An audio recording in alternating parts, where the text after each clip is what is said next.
Portage County Board of Supervisors meeting, recorded October 8, 2019.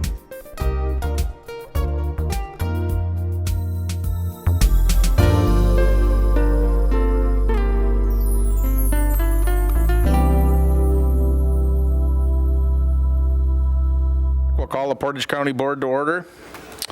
Roll call, if here, press present and confirm. Can you bring it up? All right, good. Good evening, Mr. Chair. Good evening. Behind the bat. Or behind. We'll give you a present. That's close. That's very close. All those are absent. So we're good. Can we get 2/3? That's ridiculous. 20 present, 5 excused. The Pledge of Allegiance. I pledge allegiance to the flag of the United States of America and to the republic for which it stands, one nation, under God, indivisible, with liberty and justice for all. Invocation by Supervisor James Droik. Good evening. Heavenly Father, grant all of us gathered here today the wisdom to govern among conflicting thoughts and ideas that we may call different. Give us the ability to work together even in times of disagreement, for the end goal is a stronger and more determined community. All issues that have come before us here tonight can be resolved and benefit all who live and work here in Portage County. We are elected to represent all of Portage County, both now and for years to come. Finally, protect all that have dedicated their lives to a safe return home tonight, each and every night, be it our police, firefighters, and first responders. Finally, let us pray that someday we may see an end to all this senseless act of violence. Amen. Amen.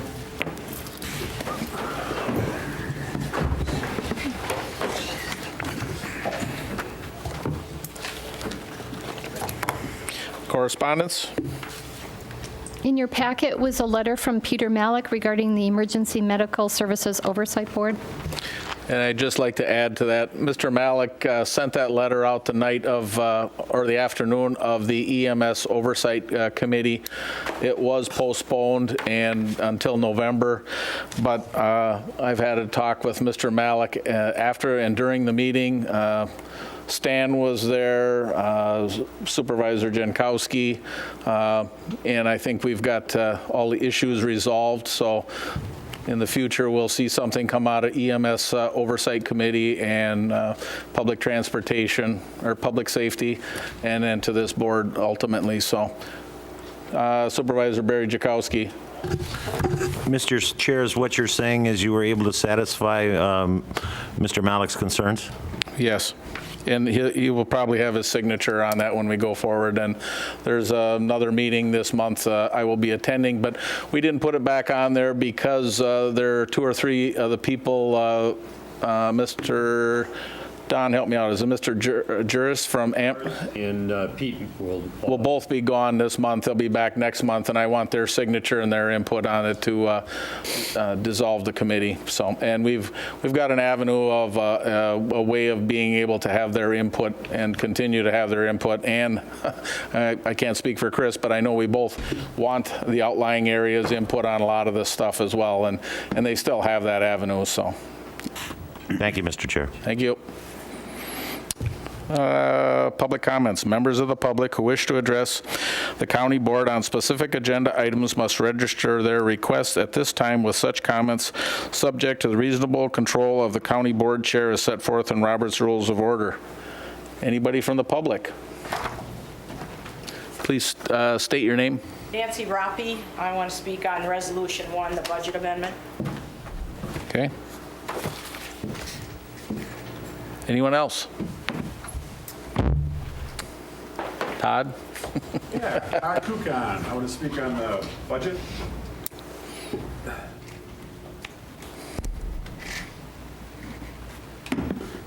Put them up here on the budget. Anyone else? Go back to what you... Okay. Presentation, Chris Holman, County Exec, State of the County Address. Okay, thank you, Mr. Chair. And I've tried to kind of give the board updates throughout the year as well, so tonight's State of the County is somewhat abbreviated, but you'll notice some of the things are kind of the same ideas or concepts. That's because most of the things that we've been grappling with for quite some time are still with us. But I'll get going with the first bullet there is just that we're still headed for some sort of prioritization process, and which could include potential reductions in levels of service. It really hinges on kind of that year to year, what are we faced with? And that's kind of in the grand scheme what I've tried to do for the county is see what avenues we have available to us to take us away from kind of crossing our fingers each year and hoping that it works out to something where maybe you can mitigate risk here and there, and that is a net positive overall. As the second bullet point shows, like we've been in this position of having a budget by triage for at least the last 9 budget cycles. And so every department, no matter where you look, has needs beyond the current funding levels in that department.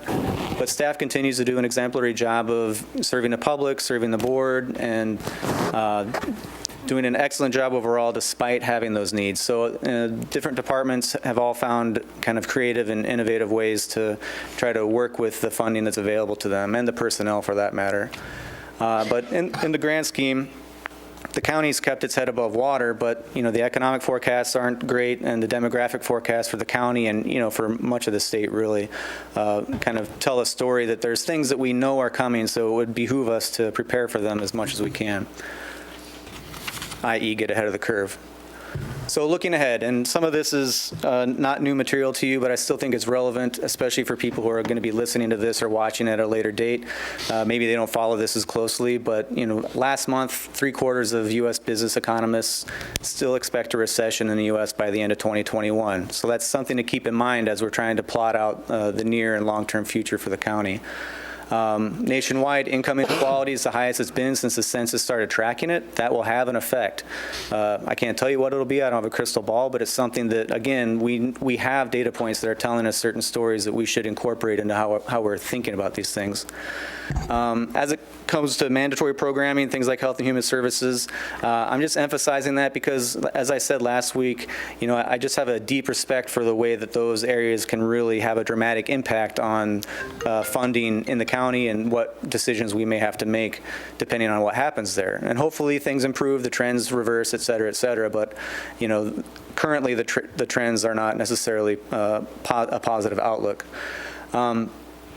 Generally speaking, the counties everywhere are experiencing an increase in crisis contacts, and the complexity of those contacts is also increasing. So that tends to drive costs. It drives the time staff has to be involved with all of these situations, and it's something that counties are grappling with now, even despite the increase in state funding to certain areas of their budgets. It answered part of the call, but there's still so many aspects of just the health and human services world that need more support, need more sort of buttressing against the things that are happening in the world. The last bullet is just kind of an example. I talk a lot about shifts of costs from the state to the county. And this is just one of those examples, but just in child welfare, which we did get an increase in state funding for this year, as of the budget we're in right now, the counties across the state are spending 63% of the cost of those services, whereas state statute requires us to spend 9.89%. So that's a huge discrepancy in terms of the costs that have been shifted down to our level. And we have to make it up because it's mandatory programming. So looking further ahead, and I know this is sort of like Groundhog Day in some respects, but it really is some of the larger pieces that frame the overall conversation. We still don't really have a solid short or long-term plan for facilities, and that's all of them, including the ones we've been talking about more lately. But all of the things we're considering as far as operational costs go have to contextualize the pieces for the infrastructure, because we don't know necessarily where we're going to go. We know some of the costs for renovating in place, and that's fine. We could certainly move in that direction. But at the end of the day, all of the things that we're thinking about as a whole, when we're thinking about the county as a whole, there's major expensive pieces here with the county county city building that we're in, law enforcement center, jail, healthcare center, the Guilford Center, like I mentioned last week. Even the county annex is 21 years old. Like there's life, expectancy for certain things that is going to run out, and you're going to be replacing pieces of equipment, et cetera. And so those are just costs that you can, again, predict to some degree. But in terms of what we end up doing with any of these pieces, I mentioned a downtown library simply because we're there on a contract. So we'll have to renegotiate that contract in some form or fashion once we get closer to that terminating. The good in the county, we've had tons of disasters this year, so I just want to make a point of saying that the Emergency Management Office has done a great job. Highway did an amazing job with disaster recovery, but really every department that had a hand in it, and even those in supportive roles, really took on a lot of kind of unexpected situations and did the very best they could. And, some mistakes were made here or there, but we learned quite a bit, and I'd say that goes for us at the county as well as the municipal level. And I think that that's got us to a higher level of preparation for things if they should happen again next year. Net new construction thankfully came in higher than expected. The departments did a good job of meeting the 0% target I gave them. Business Park has a lot of big projects going in, which is a good thing. And the H2O properties down in Plover, those continue to sell rapidly, which is a good thing for the county to get those developed. The bad, the salary plan remains below market rates in many areas. I mention this just because the labor market's so tight right now, it's hard to attract people and also to retain people because we don't have the same sort of flexibility necessarily to offer some of these pieces. And so we've done some case-by-case basis things, but generally speaking, the personnel costs will probably have to increase if this labor market persists so that we have a better shot at maintaining competitiveness within the marketplace. I know the HR committee is looking at this soon, and there's been conversations, but the county's vacation policy is also having a negative impact on hiring, especially for senior managers. So that's something that we need to address. There are financial implications for that, but we've run through some of those numbers, and we've got a targeted plan that we're working on to try to bring to you to say, here are some options. Of course, we'll start that at the HR committee. Water issues, groundwater, surface water. There's still a frustrating issue for everybody involved. There's lots of positive conversations too, but and the county's been an active participant in regional conversations on these issues. I think right now everybody's kind of waiting to see what's going to happen with the Speaker's Task Force and the Year of Clean Water, both because they're at the state level where the majority of this policy lives and breathes, but also because we're not quite sure what it'll all translate into. But as a part of our look into it, it's clearly an important issue. It affects everybody in the county. So I think, as we move forward, we should be looking at what additional funding we can look at for the county's efforts in this area. The ugly, I mentioned this quite a bit, but here it is again. Levy caps are still in place. Just a quick history lesson if you didn't know. 2011 is where Act 32 came in and kind of intensified the cap by putting it to 0% or net new construction. And so that's what I meant by budgeting by triage for at least the last 9 years. So this budget's our 9th under that particular regime, and it just doesn't give you any flexibility or any room, which doesn't make my budget messages too uplifting, which I'll apologize for again, but at the end of the day, it's my job to relay to you and the public the message of this is what we're dealing with. Just as an example, too, Governor Evers did propose giving counties a minimum 2% increase in his budget, but we came out just above that, and we're still falling short of current needs. So even though that would have been a better floor for counties statewide, for our county, we're still looking at issues, even though we just came in just over that 2% number. Last year, I went through every single department. This year, I just took some department snapshots just for the sake of time, but also because, like I said, we've mentioned them in the past and talked about some of them. But the ADRC, if you didn't know, they've got a new scratch kitchen in there. So it's a new and improved menu for its customers, which can be any of you as well. There's been some hiccups, as any project will have, but overall the change has been impressive and it's increasing in popularity. It's something that's good for the people in the area. It's also good for some of the kind of Meals on Wheels programs that we have put in place. But it's just nice to kind of see some of the food transition away from sort of an institutional approach, which some people actually prefer and like, to more complicated menus, let's say, or ingredients. But in any case, the circuit courts, the Justice Coalition, we're all familiar with. They continue to tackle important issues. We've heard about some of those. Domestic violence is one of them, non-monetary bail. But really, I just wanted to mention it because Portage County does excel in that area. For the Corp Counsel's office, it's kind of a perennial thing, but the CHIPS and TPR cases are still a priority. There's a position in there that was previously added to the department with some Health and Human Services funding to kind of help move things along ideally. That's worked, and there's been some progress there, but also that funding from HHS goes down each year. So it's another one of those things we're trying to balance out with just that area of the county. The county clerk, I put this in last year, but it's the same this year really, because every year brings us kind of a new suite of security concerns for elections, for IT, for all kinds of things related to the democratic process in local government. So there may, depending on which way the state may go, there's lots of aging machines in the county for voting. There may be in the future some need for capital outlay for municipal level, but also the county might have a role in some of that, depending on where we go. For the district attorney's office, the 980 committee, the district attorneys emphasized that quite a bit in the past. That's for housing sexually violent persons. There's been some work going on with that. It's a sensitive issue, but it's an important one that we need to be prepared for. And the committee itself is insulated from kind of elected officials for a variety of reasons, but we still have a role in trying to figure out how to assist and support that committee answer those questions, because they're very important. And it's not something you want to have land in your lap without a solid plan in place.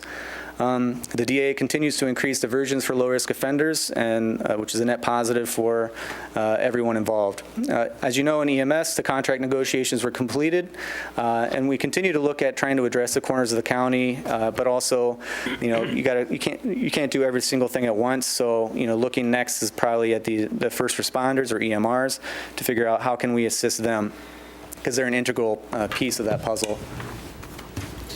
Facilities, this is a no-duh moment, but utility costs continue to rise despite our best efforts at conservation. So this is just, facilities has a lot of costs that are completely out of their control.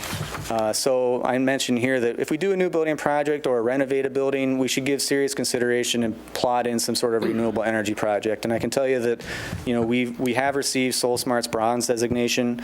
If you don't remember, SolSmart came through the board earlier this year to kind of position the county to facilitate this sort of work for anybody who's interested, whether that's public, private, municipal, et cetera. So lots of progress there. In the Family Court Commissioner's office, there was a budgetary situation in the Family Law Information Center. The courts and the judges did an excellent job of resolving that. It was a fee increase. Historically, it was very low, but it's still an extremely affordable service and very, very used service within the county. So it was good to see both being able to address the budgetary need while also giving people something that they still want to use at a high rate. Parks, as you might imagine, the primary focus has been on recovery from the disaster. So revenues, if you look at that budget, they will take a small hit this year. But overall, the department's making positive changes for park users. There's lots of neat projects happening at Standing Rocks and elsewhere. So paying attention to those if you're a parks person, there's lots of cool things coming out. In Health and Human Services, we hired a new psychiatrist. That's been very impactful because having someone in person to meet all of our needs, but also to be there as a regional asset is a really big deal, because it's hard to get somebody with that skill set to come to North Central Wisconsin. Also, just another note, and I keep hammering on this because we're already seeing serious situations here, but these mandated without limit services like Child Protective Services, they'll continue to pose challenges for the staff and for the department and for the county. And there's already many mandated services that pose significant budget and staff challenges. So I mean, this is becoming something that we are having to look at every year.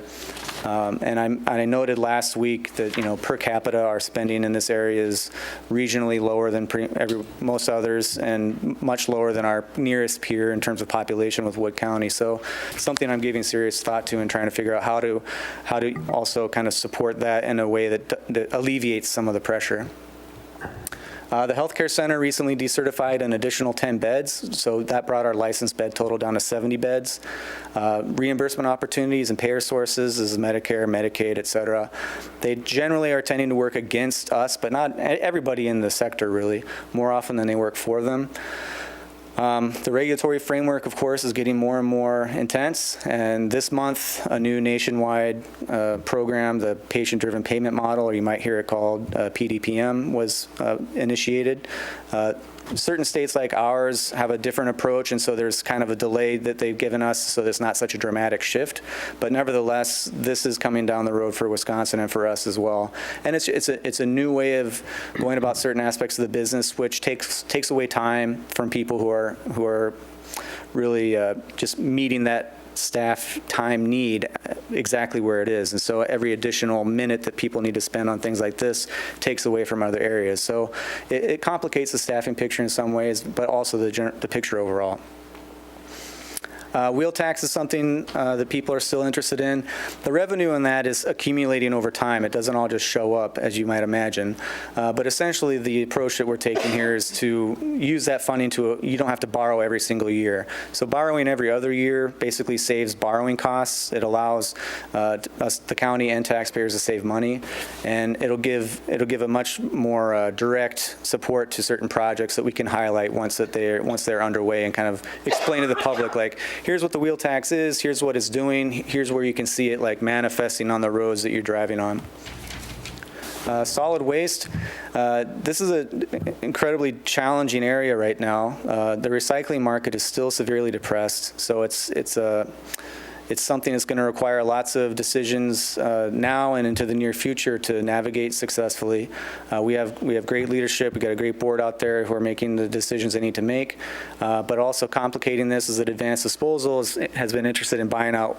Sorry, that's wrong. That's the other way around. Waste Management is buying out Advanced Disposal, which further consolidates the market and begs a lot of questions about what is Waste Management going to do in the world once it has, if it gets through the merger successfully, and what is that picture going to look like?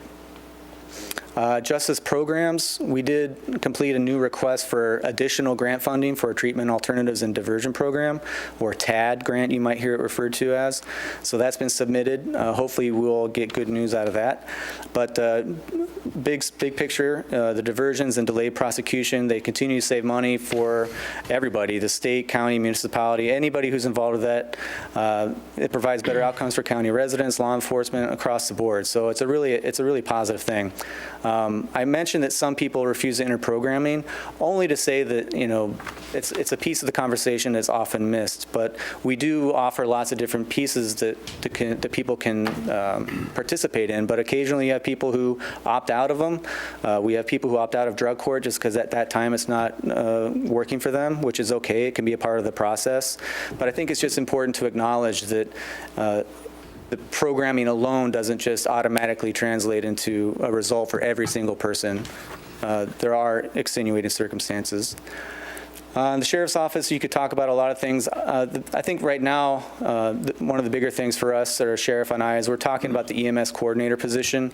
We're trying to figure out ways to revisit it and see, can this position be a more effective part of the countywide system? Like look at really what's the need from the service providers, what's the need from the county perspective, and then kind of translate that into something that can do not a better job, but a different job and be more effective.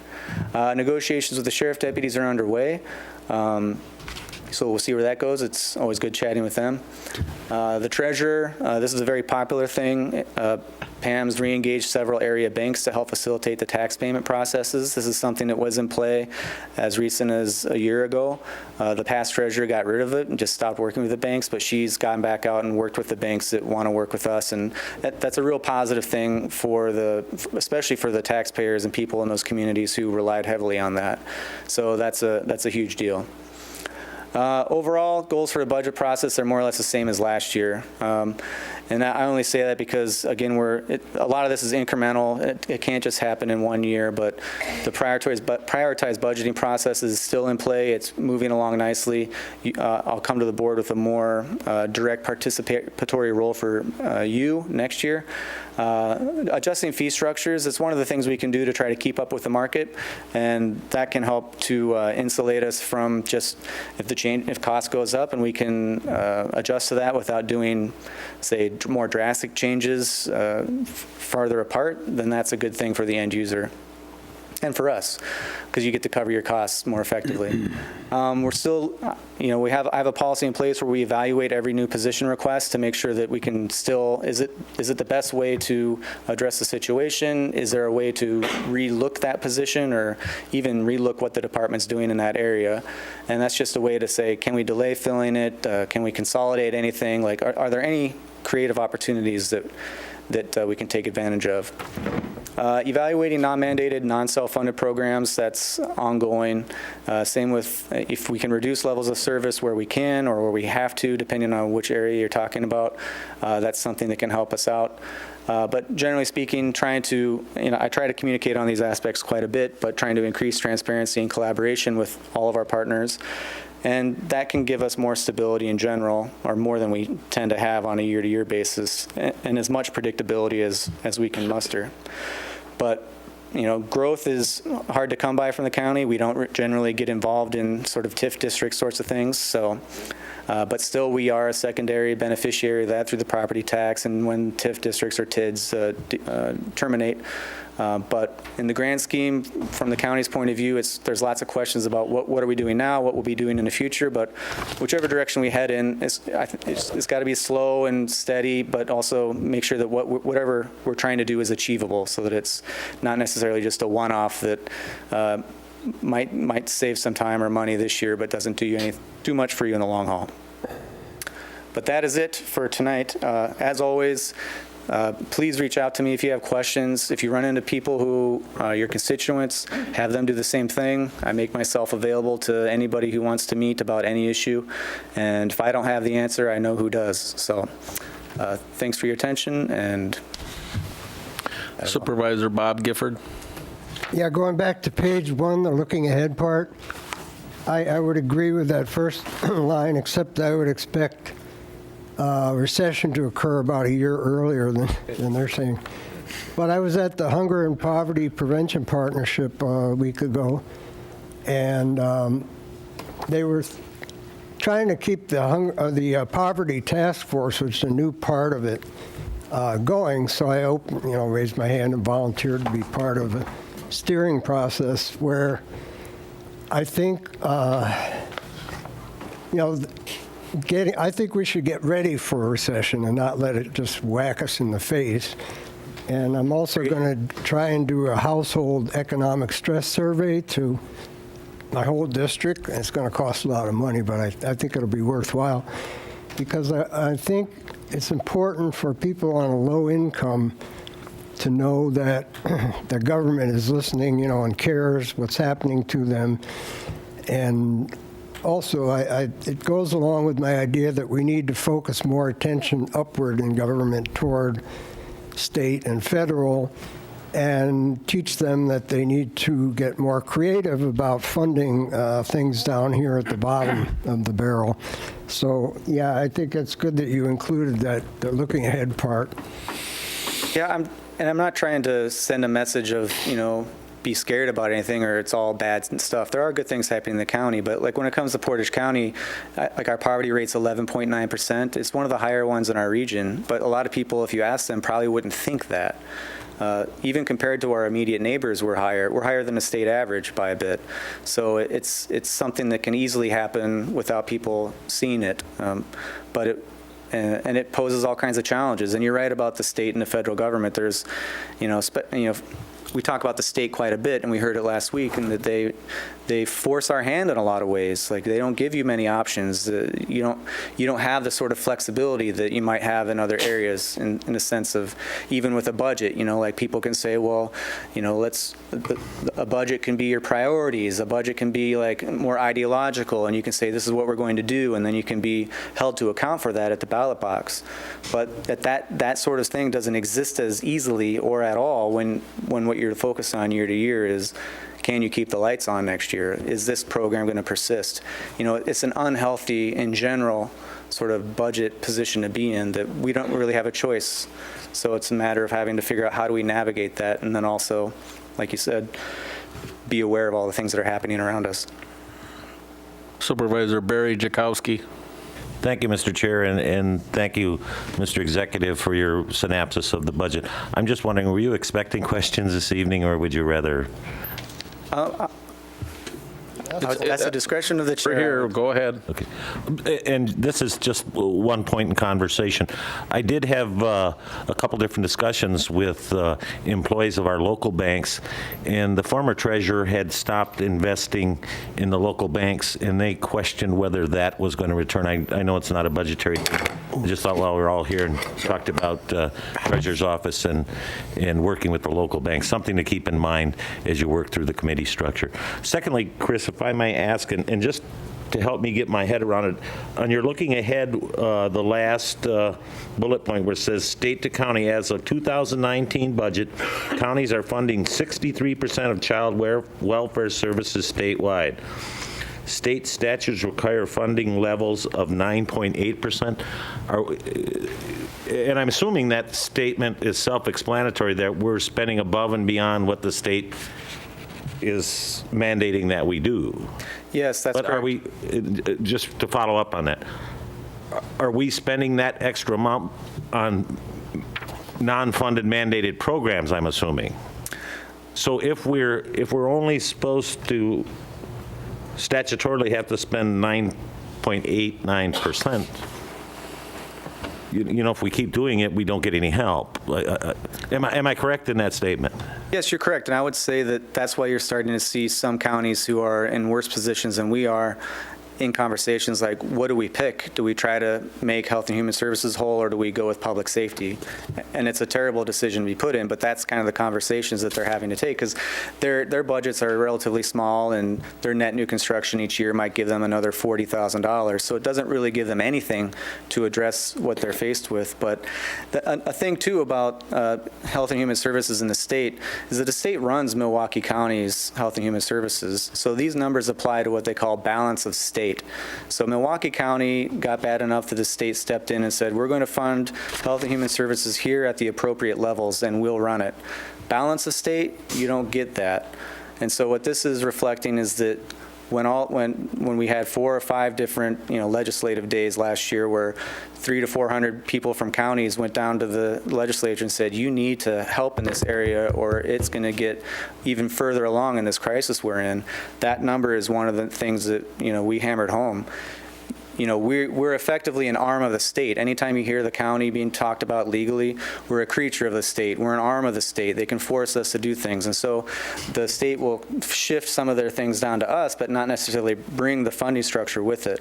And so what that does is it puts us in a position of having to apportion more levy funding for mandatory programming, or not, but you're not really, how do you navigate mandatory programming without enough funding? And that's the pickle that you and I think are both emphasizing. Thank you, Executive. Supervisor James Gifford. Chris, is there any county that you know of that is spending anything like only 9.89%? I would be shocked. Me too. I mean, it is what it is, and it hasn't happened in 1 year. It's happened over time.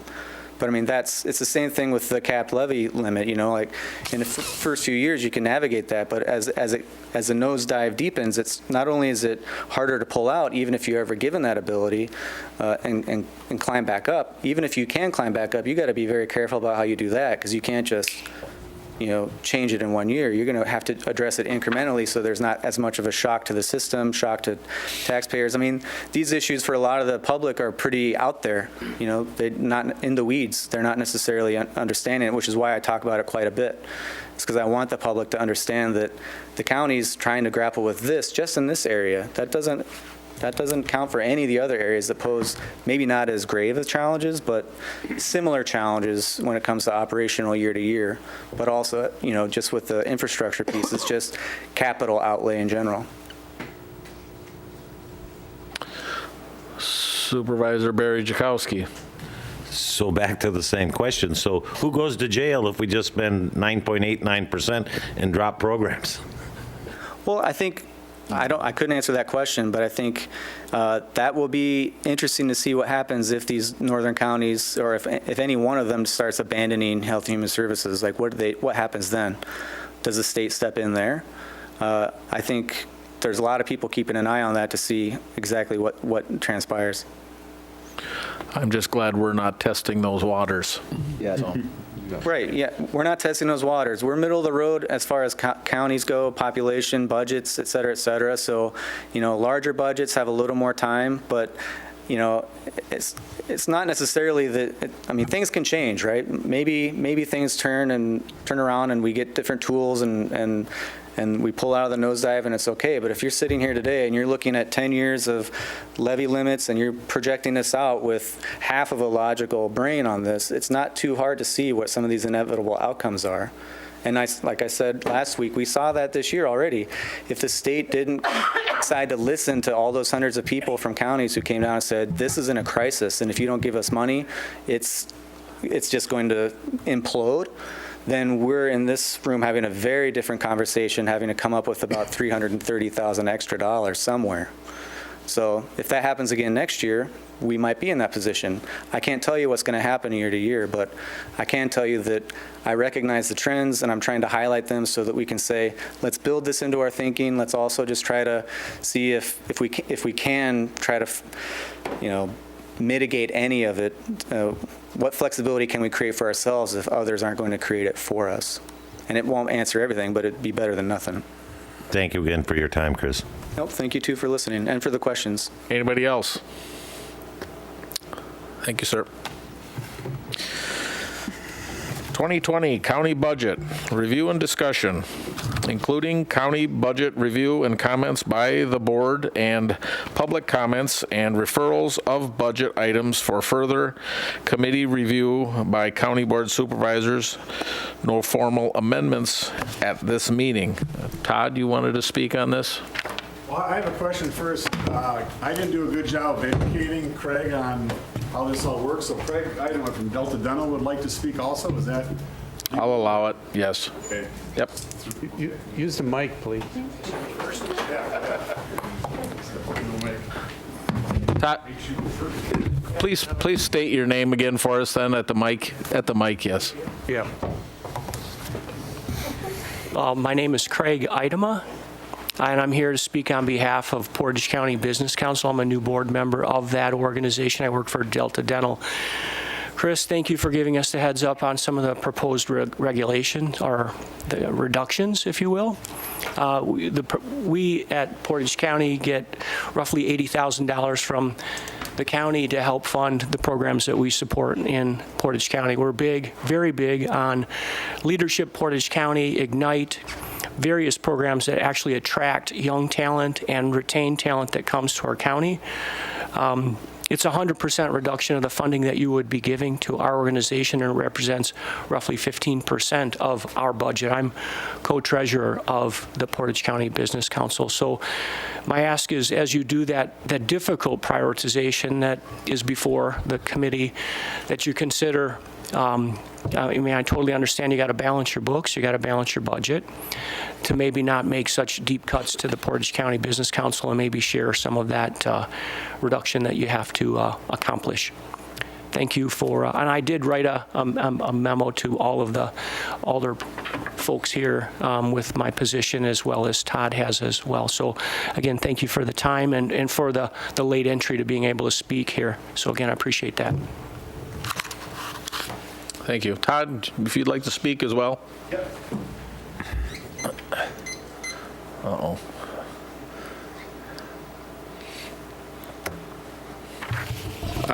Todd Kukan, and I'm the Executive Director of the Portage County Business Council. I did not throw Craig under the bus. He was coming here to speak and everything, so I don't want you to think like I'm just pushing him up here. First of all, I want to share that, as Craig said, I have a lot of respect for what you folks are going through, and after hearing Chris's presentation, there's a lot of challenges out there that we have to face as a county and as a community. Also, the fact that Chris did give me a call the day before when he announced the proposed budget cut, so I appreciate that it wasn't something that kind of hit us in the side of the head, even though it kind of hit us in the side of the head whenever you get that kind of a reduction. But I just want to talked about a couple things that we're up to First of all, there's really 4 things that we do as a business council. That's business attraction and business retention, as well as talent attraction and talent retention. Those are kind of our 4 priority areas that we talk about. We have not spent a lot of time on business attraction. We have hiring signs all over this community, and it'd be great to bring more business here, but many businesses have chosen not to come because of the situation that we're in and many other communities as far as that goes in terms of the talent to support those businesses. We do, however, and I'll tell you in a minute, still do some things in the business attraction area. So our focus is really on we need people, right? We need people here to fill those jobs. So about a year ago, we built the everythingpointshere.com website through a lot of help with other community members. I see Greg's here, many other folks that have helped us build that site. We're currently in the middle of a digital marketing campaign, and we're pushing impressions out to Northern Illinois and Southeastern Minnesota to let people know that this is a great community, a great county, talk about the quality of life we have, talk about a number of good things that are going on here, as well as jobs that are available on that site besides our own site. One piece of data, our engagements through that, we have 2 different campaigns that we've gone through. The national average, from what I'm told, I don't know a lot about social media and all this, but what I'm told, the national average is 0.03%. Our 2 campaigns were at 5.29 and 7.57 in terms of engagements on the site. And if you want more statistics on that, I can give you a whole lot more. The other thing we're doing at that site is we're putting signage. Maybe you notice on the Village of Plover sign coming north on I-39. We got a sign to promote everythingpointshere.com. We're also putting one up in the next few weeks on the Stevens Point Industrial Park. We want to put more signs out, so as the thousands of people are driving through town and up north and through Appleton, they'll hopefully see that sign as well. So we're trying to do as much as we can to promote our community and promote the jobs that we have available. As I alluded to, we did this year some more advertising in national and international business and talent attraction sites, both publications and social media. Again, the focus on these ads has been on talent attraction, and the county money helps to fund that. On our website, the Portage County Business Council website, we have a program called Tools for Business Success, where business people can go on, click through some different information. I hear the buzzer going off up there to help retain those businesses as well. And we also led the effort along with the County, Village, City, and Towns Association to bring future regions here, and that will shift back into our Economic Development Committee, which is part of our structure at the Portage County Business Council. So we've got a lot going on. We think we're doing a good job with your money. We appreciate the opportunity. I appreciate the opportunity to speak here on behalf, and we hope that you'll reconsider that funding cut. Thanks. Thank you, Todd. Before we get into it, I also, before the meeting, Mayor Wiesa stopped in my office and asked me to speak on behalf.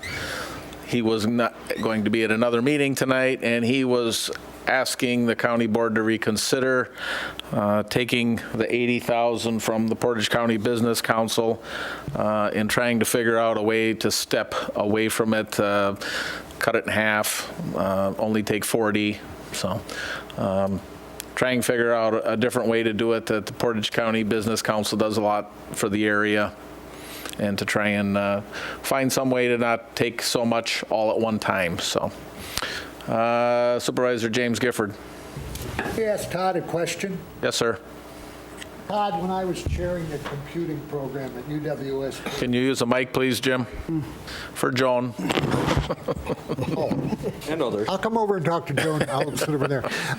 Todd, when I was chair of the computing department, it was very difficult to attract talent here because local employers were not competitive. And your program in this county can't do anything about that. Has that gotten any better? In terms of not being competitive, are you talking salary? Or I think the businesses have learned that they're going to have to change their salaries. Even locally, there's been some competition between businesses. I know, I think it was somebody mentioned Greenheck the other day, what they're paying an hourly wage, and they're taking. So we're sabotaging our own community for people, which is another part of the reason why we need to bring new people in as well. But I think businesses are beginning to see that that's a strategy in terms of increasing their hourly wage or their salaries to try to attract folks as well.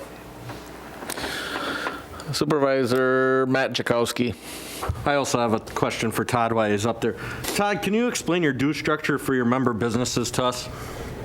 I can, yeah, but our due structure doesn't have anything to do with the economic development money. But our due structure for the chamber side of our organization, we have 5 different levels. Probably, well, 4 years ago when I started, we changed from an employee number base to a dues level base. We thought that was the fairest way to do it. Probably half to 2/3 of the chambers are switching to that, so there's different tiers. The low tier is 309, I think it is, 305, and then it goes up from there, several different tiers. But again, that's related to our chamber work, not our economic development work. Supervisor Bob Gifford. Yeah, just 2 paragraphs from a letter that I got from Park Ridge constituent, and then a quick follow-up by me. He writes, I strongly endorse the position set forth in Todd Kukon's letter to editor, which appeared in Metro Wire. Well, I didn't read that. I would further suggest they apply, as they may also apply to the Convention and Visitors Bureau as well. I am involved with both and can attest they are profit centers, in quotation, producing revenues and community goodwill far in excess of expense to the community as a whole, fostering growth in tourist trade, small and large business employment, and property appreciation. I emphatically request that you look elsewhere in your efforts to balance the budget rather than, quote, killing these golden geese, unquote. Bill Dunham, trustee, Village of Park Ridge. Okay. I think, Chris, you got a copy of that, maybe. And my comments would be, if we can find a way to not cut this much from the Business Council, that would be great. You know, my background was in the labor movement, and I came at it in the early days from a rather confrontational attitude with business. But I think times have completely changed now, and what I've seen from the Business Council is some pretty, I guess, outside the box or forward-looking types of programs like the Portage County Prosperity 2040 project, which Executive Holman was involved. And, you know, things like that, and create Portage County, and all the effort toward the creative economy, as it's called. That is what will get talent to this area and hopefully keep folks here. And that was certainly one of the big themes at the Counties Association this time, was like workforce housing, workforce transit, you know, finally looking toward the needs of the people that work in places. So if there's a way that we can keep that funding for the Business Council, I think that would really benefit the county for all the reasons that have already been mentioned. Supervisor Robbie. Just a quick question, Todd. Use your mic, please. Oh, I'm sorry, yeah. Todd, you indicate that one of the main focus you have now is talent recruitment, and that is how much of our dollars are spent on that. Do you have any data to indicate how successful you've been in recruiting talent, specifically by the efforts that your organization takes? I know that's kind of hard because who knows why they come here, but I'm just wondering if you have any hard data to say, hey, it's been successful, not because of the interactions on the website, because these people have come here because of our efforts. Yeah, that's a great question. We just started the program, I think it was in May, so we've been, whatever it is, 4 months or so. I don't have any data specifically related to, you know, specific people coming here. And I've talked to other people in marketing, like Ray Ackerland from Skyward, he's on our board, and others, and it's a hard number to determine because there's so many things that impact people's decisions to come here. You know, they may have come for a Levitt App concert, they may have seen everythingpointshere.com, there's a variety of reasons. So the quick answer is no, other than the fact the data that we have in terms of impressions and engagement and clicks and all those sorts of things are showing that the campaign has had good results. Thank you. Yeah. Supervisor Johnson. Excuse me. Thank you, Mr. Chair, and I don't have a question for you, Todd, so just to let you know. Thank you, Todd. Thank you, Todd.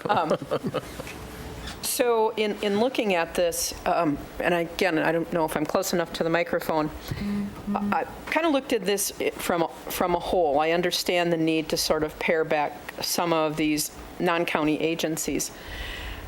A couple of things. First, and I've said this at council before, so those who have heard me, you know, I'm saying it again. when we hand out money, whether it's the Humane Society or the Business Council or CAP Services, we should have probably some sort of agreement or a contract with the scope of services. And then deliverables, what are we expecting for the money? And I think that's something that we haven't necessarily done. And that creates accountability. And I think probably any one that we fund would go, yeah, that makes sense, even with the Rochelle Fair Association. Well, how are you using the county dollars?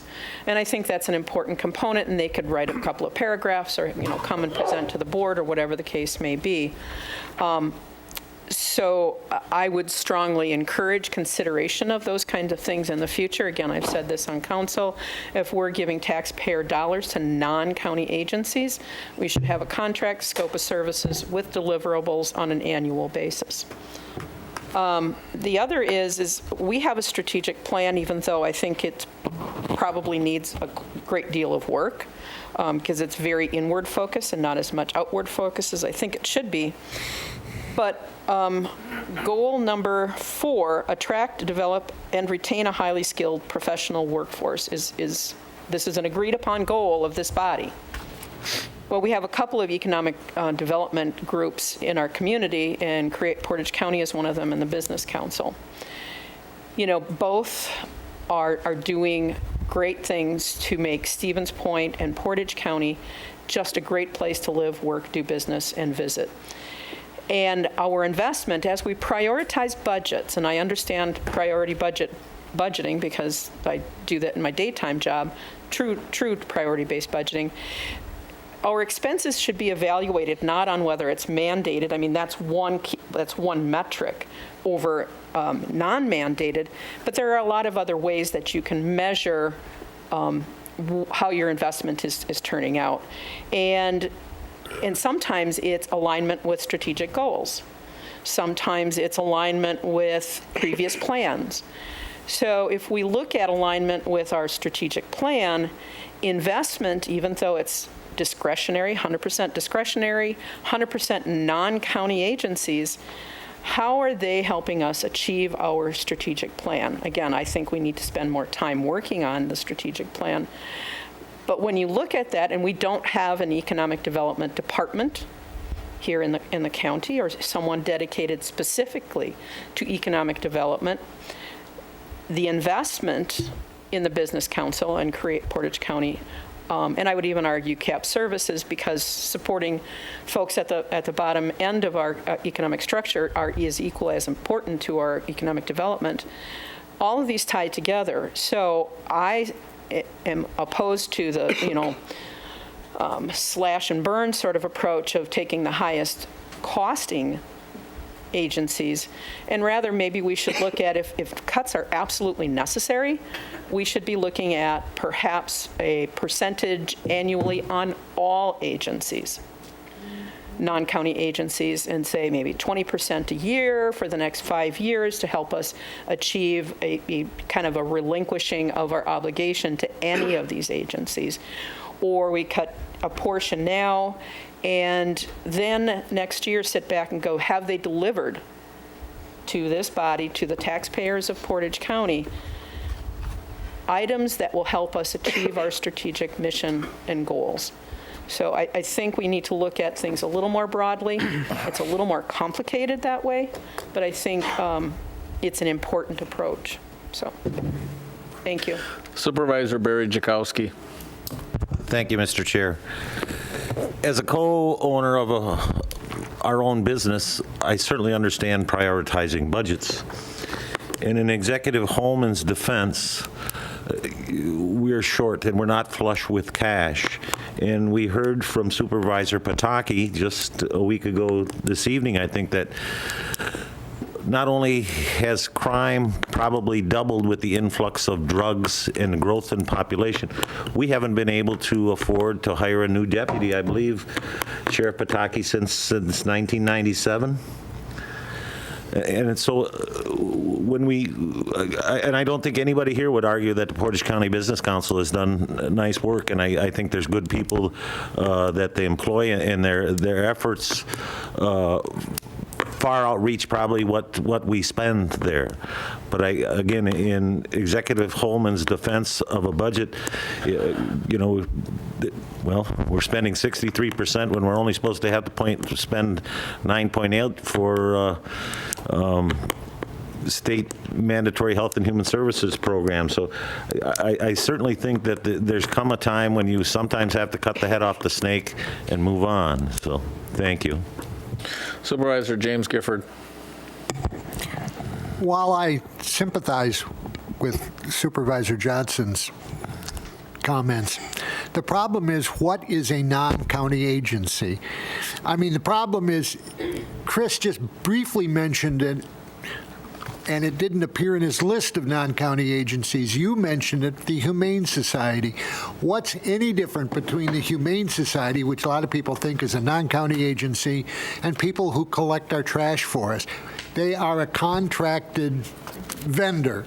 So I think if you're looking at them as a non-county, and the question is, the Business Council, is it a non-county agency? We have a contract with them. We have a contract with lots of people who are not part of the county, yet we don't lump them into that same group, and I don't know how to deal with it. Good point. Supervisor Medine. The strategic plan says that, the first one says we should partner with economic development stakeholders that create and maintain living wage jobs. The question I have is, I need to be educated, if we do not partner to the extent with the Business Council that we can actually leverage through resources that we give them, how are we partnering with other economic development stakeholders that create and maintain living wage jobs?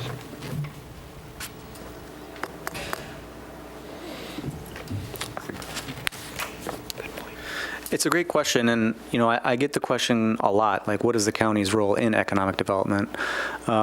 But by and large, we're not involved in attracting businesses like municipalities are, in terms of saying, come to our business park, come to our TIF, come to our TID, whatever that may be.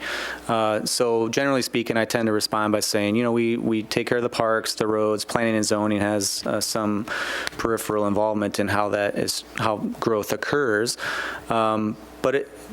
But that's, and WEDA, the Wisconsin Economic Development Association, was in town last week, and I gave an opening speech to them, and I mentioned this. I said, it's a very important question that counties across the state really are grappling with, because they're all in the same situation we are, more or less, but also, it's also somewhat unfair, because you're pitting one thing against the other, and I think that's important to point out here, is that a cut to the Portage County Business Council isn't to say that they do a bad job. I would argue the contrary, especially under Todd's leadership. They've come a very long way from where they were 10 years ago. So it's not a value statement about the organization. I think anything that we would look at cutting, even if you looked anywhere else, there are strong arguments for why that's an important thing, why there's value to it, and I think that's what makes this conversation as complicated as it is. There is no easy, aha, that's the thing that nobody wants anymore thing in the budget. But to answer your question more directly, the county doesn't have a specific role in that. As we heard, we don't have somebody who focuses explicitly on economic development. That doesn't mean we couldn't in the future. And I think, there's a couple conversations I've had recently that I'll even try to bring to the meeting on the 21st to say maybe there are ways we can try to provide some room for that, so that we can generate some small degree of funding to get more directly involved, whether that be a person or a program. But also, I'd say that the agency that the county is most involved with, indirectly through me as a member on their board, is the North Central Wisconsin Workforce Development Board. And we, as a board and agency, explicitly don't put time and resources into things unless they provide the living wage job. You're trying to upskill people and bring them up to another level, whether they were laid off or otherwise. And so I can tell you that organization certainly has that within their sort of mission, vision, values piece. No doubt there are other organizations that talk about this, but I couldn't tell you explicitly, is there a direct partnership between the county and someone who's targeted that specific question, like we're only going to do living wage jobs? I would certainly say that people at the PCBC and members of that board recognize the issue with wages and recognize the living wage situation. So, but it's not an easy question for counties to answer, but it's a good one to think about and to discuss. So, sorry I don't have a better answer for you. Anybody else? Supervisor Medin. My question was, though, specific stakeholders are the category of stakeholders is identified within the first category in our strategic plan, and this is a stakeholder representing a large group of stakeholders. Is there other stakeholders that we are working with directly that can substitute for the council?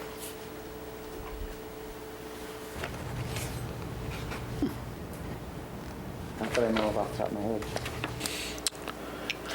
Supervisor Murrow.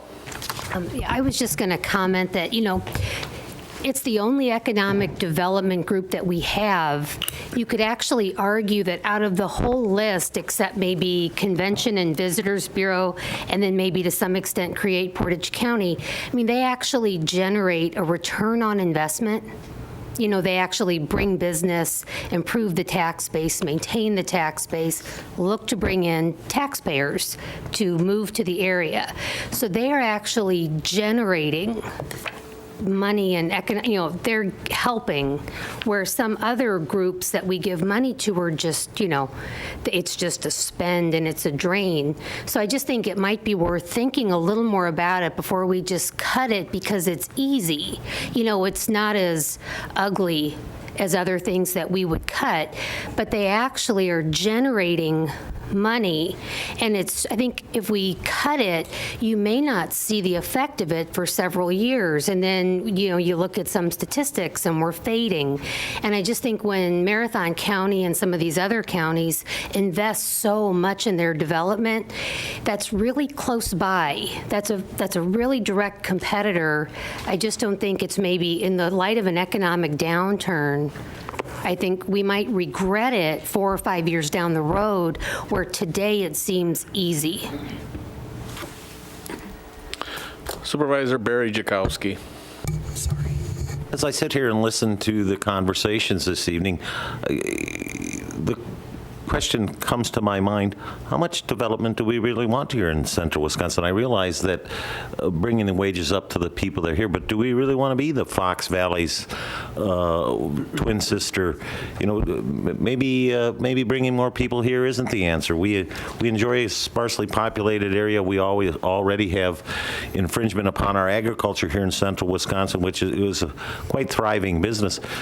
Maybe we don't want to attract too many more people. Sometimes good neighbors are good neighbors, but bad neighbors are sometimes the worst nightmares. So I think maybe we have to start thinking about what do we want Portage County to look like in the future? Do we want it to be another Fox Valley? So food for thought.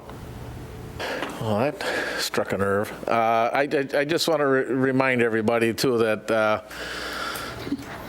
the exec has proposed a budget, and in this budget, he has 2 cuts totaling $80,000. I'm sorry, $100,000. Jim's correcting me, $100,000. It is up to this body and the subcommittees to decide if they would like to change that, and they have the power to do that. We have had it in the past. I can remember back, it was newborn babies or first babies. It was Meg Erler came in, that committee, that was getting cut, and they asked for $20,000 or $40,000. Right from the start. Right from the start. And they were going to be cut, and we came back and we made a change, and I think it came from land preservation money went into it to make sure that it was phased out. So that's totally within this body's authority. So, Chris. I made this point the other night at Finance, but I wanted to make it here tonight too, because I think it's an important one. And that is that what we just heard from the chair is right, in the sense that the board has a very important role in the budget, and I welcome it. So I don't want anything you might feel or any questions you might have or ideas you might have to feel like I'm going to be sitting up here trying to be operating against you. To me, from the get-go, and I said it in my first year, people joke like, oh, it's Chris's budget, let him do this, well, let him find the money, but ultimately at the end of the day, it's us. So the more we can have this sort of dialogue and flesh out these questions, which, could be easier or more complicated depending on the budget year, the better off we'll be in the long run, because I think, it is a group effort and we do need to work together. And so I encourage a dialogue. That's why I continue to reach out on this and other issues. But I just want to be very clear that I'm very encouraged by the conversation that we're having. So looking forward to more of it. Supervisor Dodge. I guess I have some difficulty with this whole discussion. We didn't deal with 6 positions for the sheriff this year, and I think we've dismissed those requests for several years. I have a hard time explaining to the people that I represent in the rural area that we don't see a deputy but maybe once a day, depending on what road you live on in the town. Given the choice between supporting economic development in Portage County and visibility of the Sheriff's Department, I think I would have to choose. And quite frankly, I could bring that as an amendment to this body as well. And I guess I'd be curious if a deputy position would override the business council request. I don't know. I guess I attended a session at the convention. It was workforce development and affordable housing. There's some innovative ideas going on down in Waukesha County with southeastern regional planning. It seems to me that businesses in this area are for-profit. They're getting funding from the banks down there because businesses borrow money. People build housing units, they borrow money. So there's a coordinated effort to fund their initiatives. And I think there are things that the Business Council could do here that maybe would serve them well. Supervisor Johnson. Thank you, Mr. Chair. And I, too, am grateful we're having this discussion. I think it's important. This is the biggest policy decision we will make. City taxpayers pay for the sheriff's department as well, and we don't have deputies respond. We have a police force that we also pay for. So that's an aside. But realize that if we went 25% across the board for the agencies that were listed in the executive's report from last week, 25% a year over 4 years, giving all of those agencies time to adjust their budgets, is $38,875. And then working with that each year to phase that out, if that's the wish of this body, then that's one way to handle it, so it's incremental. We don't have to overly stress our budget. They don't have to overly stress their budgets. And maybe in the interim, we have conversations about what deliverables do we want from these groups? And have they successfully provided those deliverables? What is the net outcome in either jobs or tax growth or whatever the happy people at the fair? I don't know what but we should probably be defining that. So I tend to be an incrementalist, and I think just under $40,000 adjustment would be manageable on all counts, and it would affect all of the non-county agencies listed. So the 25% on all these non-county agencies that are listed came up to 38,000 in quick math? 38,875. And the hole that we were trying to fill was 100,000. So where does the other 62,000 come from? I guess. Well, I haven't spent that much time. Okay. But that's. You have, and I know we don't like to use fund balance, and people get all squeamish about that. But if it's a short term saying, this is the plan, then I think it's a potential. So it's clear, this is not a regular thing, it's going to sunset, period, so. Okay. Very good, thank you. Supervisor Machikowski. Thank you, Mr. Chair. I have two questions. The first one is for the sheriff. Does the sheriff's department respond within the city of Stevens Point? It was stated that they do not. Yes, we do. Thank you. The second question, as I look through the budget, and this is a question I've asked for a lot of times in different committees and things, and it just gives me a sense of how to wrap my mind around the whole budget. We show an operating levy limit increase of $504,594, which is our net new growth. What would our net new growth be if we figured TIF districts into that?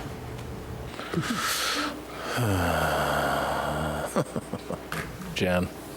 And I will gladly take an answer to that at the next meeting. Yeah. Thank you. Because I know it's going to take some time.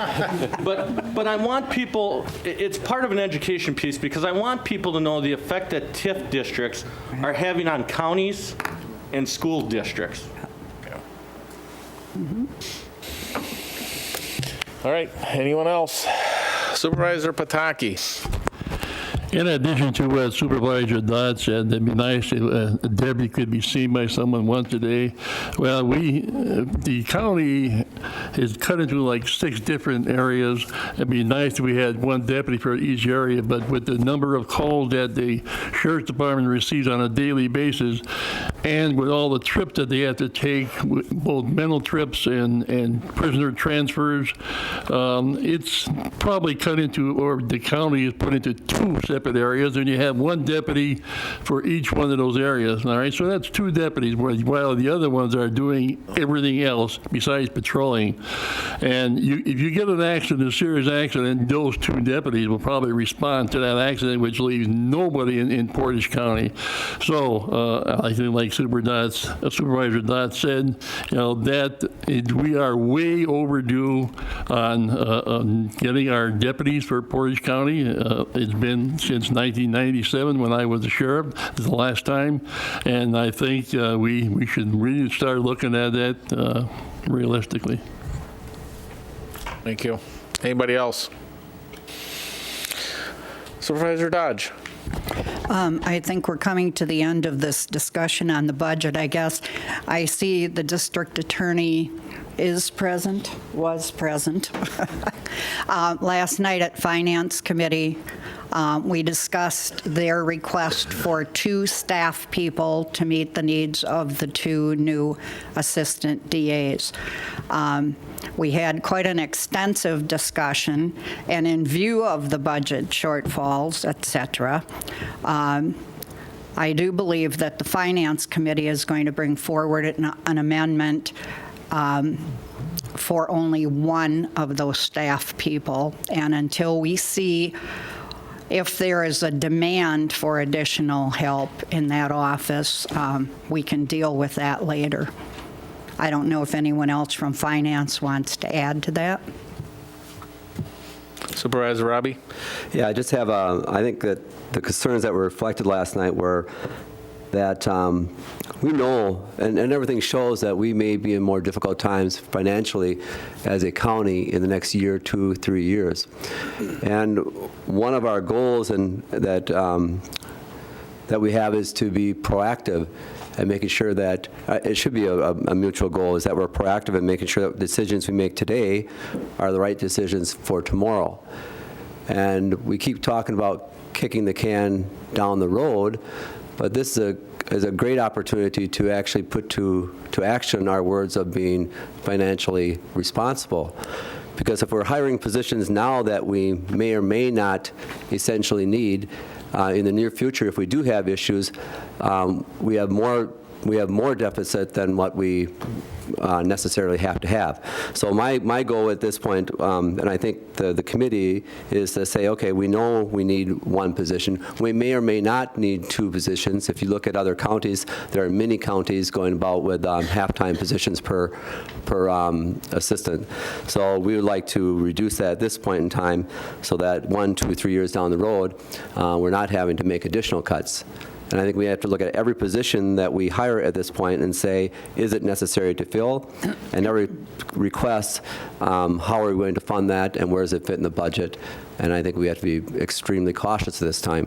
So that, I think, reflects the support for that amendment from last night. Thank you. Anybody else? All right. With that, we move on.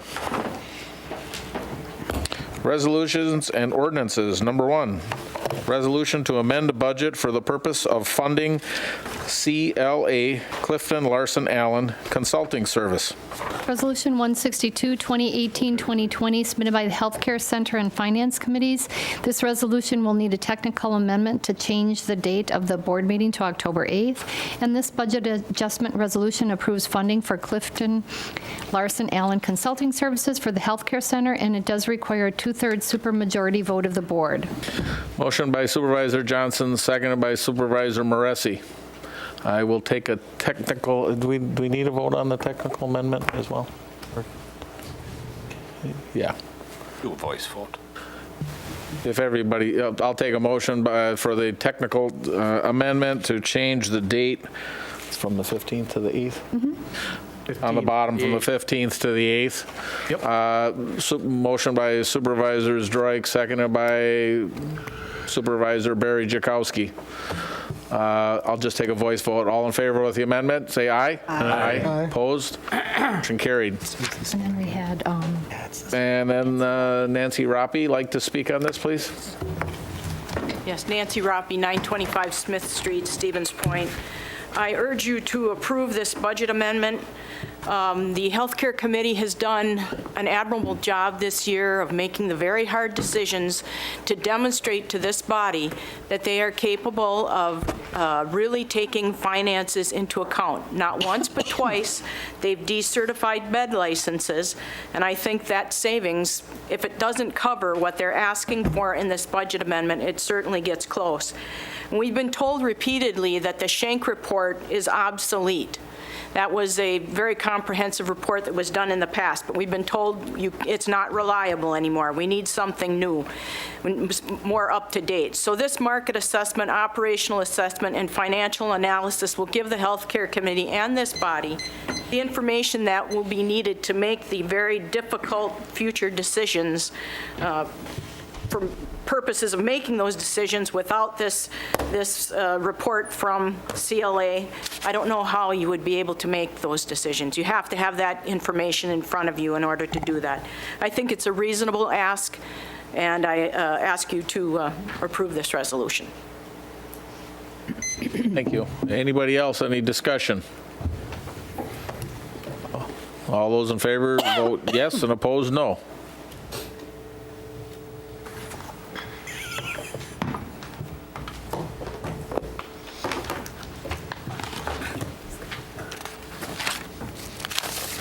Charlie, you have to confirm.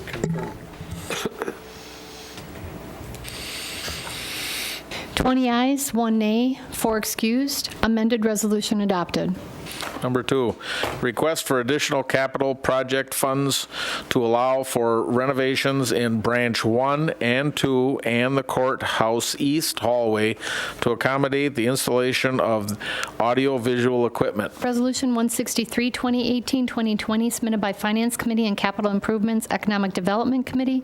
This budget adjustment resolution approves funding for renovation of courts technology and requires a 2/3 supermajority vote of the board. Motion by Supervisor Medine, seconded by Supervisor Dodge. Discussion.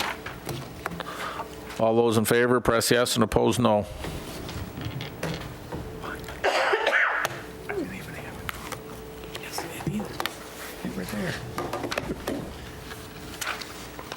20 ayes, 1 nay, 4 excused. Resolution adopted. Number 3, approving and authorizing the sale of county-owned property located in the Village of Plover. Resolution 164, 2018-2020, submitted by Capital Improvement Economic Development Committee, approving sale of county-owned property.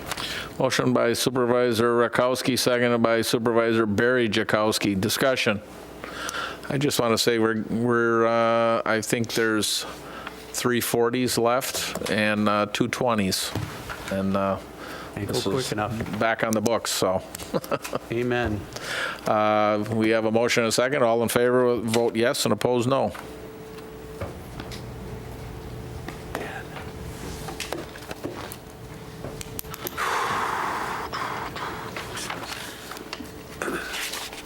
Twenty-one ayes, 4 excused, resolution adopted. Number 4, approving and authorizing Anthem Blue Cross Blue Shield as Portage County's health plan administrator for 2020. Resolution 165, 2018-2020, submitted by Human Resources Committee, approving the agreement with Anthem Blue Cross. Motion by Supervisor Zastro, seconded by Supervisor Rakowski. Discussion. All those in favor, push yes, and opposed, no. We're getting in sync here.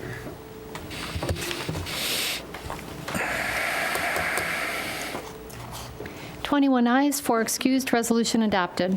Number 5, approving and authorizing WellRight as Portage County's wellness vendor.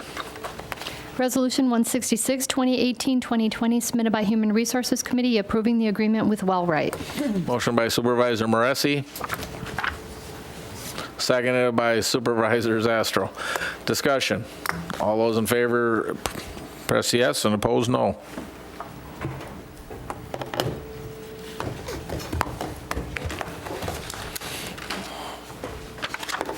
Twenty-one ayes, 4 excused, resolution adopted. I'll take a motion to, You're amended. oh, well, I didn't want to see Shirley go. Back this train up. You can use this if you want. We have an addendum to the county board, discussion and possible action on the following resolution, appointing Kayla Flynn to the office of county clerk effective January 3rd, 2020 for the residual of the unexpired 2017-2020 term. Resolution 167, 2018-2020, approving the appointment of Kayla Phelan as county clerk. Motion by Supervisor Dubek, seconded by Supervisor James Gifford. James Gifford. Discussion. Supervisor Drake. Should we send it back to committee? Shirley? Oh, no. Just a joke. Lighthearted. Thank you. No. No, I'm excited about the filling this position, and not excited about the 2 leaving, but I'm the opportunity of what the future can hold for us. So Thumbs down. Nope. Hold it down. Hold it down. I'm very, very happy with the outcome of this. So, all those in favor, push yes, and oppose no. Let's think about it, guys. Come on. Drag it out.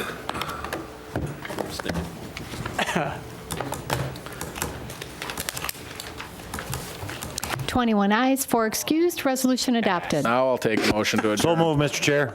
Motion by Barry Zdroik, seconded by Supervisor Gussel. All in favor, aye? Aye. Aye. Opposed? We are adjourned. Thank you.